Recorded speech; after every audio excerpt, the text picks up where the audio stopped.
Welcome back in a new video. It's already too late, but I will continue the discussion on the Mitre framework. As yesterday we discussed about general queries, general requests, general questions. Today I will be discussing on the Mitre, and today's topic or tactics I would say will be the initial access. So let me show you that directly. So initial access, right? So we can see this is the third tactics in the Mitre framework, and as per this tactics we have 9 techniques, and then further we have more other sub techniques here. So basically first let's understand what is initial access, right? So initial access is a kind of attack or tactics attacker used to gain access to a machine, right? The first is drive-by compromise. So if something is already compromised and asking you, just compromise your device as well. Let me just view the technique. Okay. So I can click here. Okay. Or I can directly go over on this, and then I can right click, and to see the information I can click on the view technique.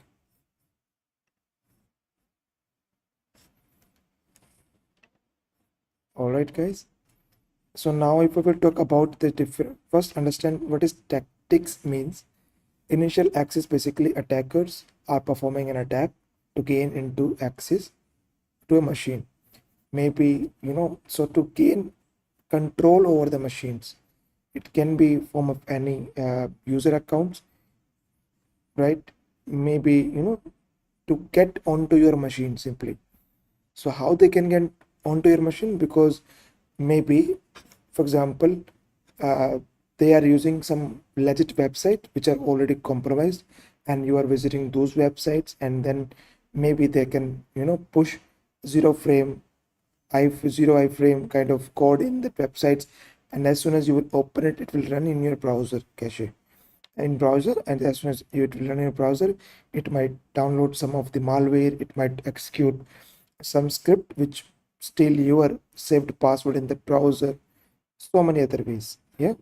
So drive-by compromise means something which is already compromised, a legit website, then attacker using it to compromise your devices or your assets. Exploit public facing application. So if you are running a machine, and that machine running an application that is being publicly exposed, so attacker can run different exploitation against the application's version of your machine. And if there is any exploit available, if your machine running the applications are vulnerable, then attacker can exploit those vulnerabilities and can compromise your system.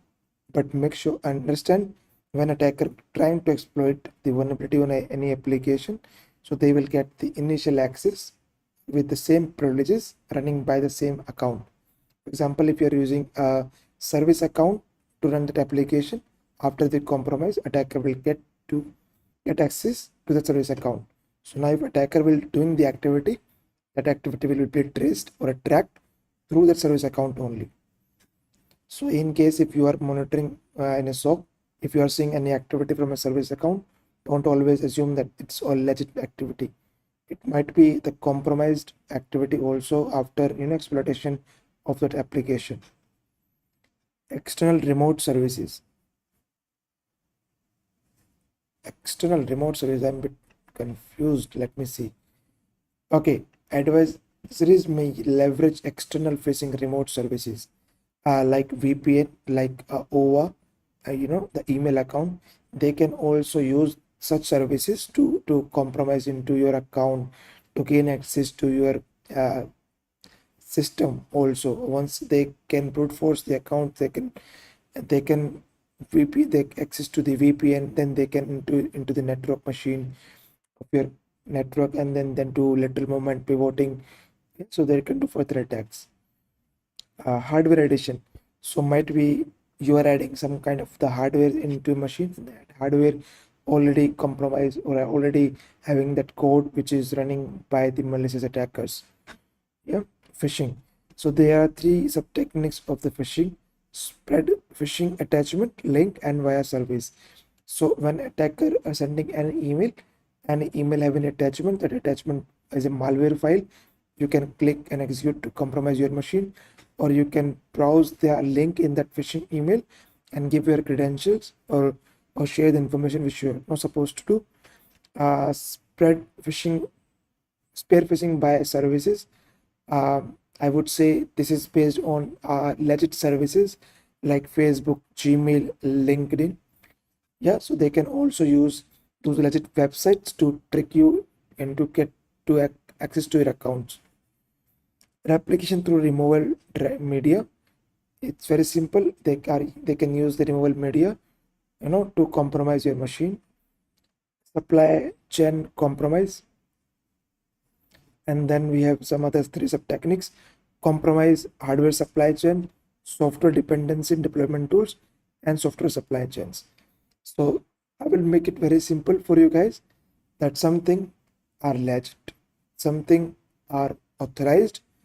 And for example, if you are buying a hardware, right, and that hardware basically running such code which is already being compromised, an attacker have put their malicious activity, malicious exploit into that.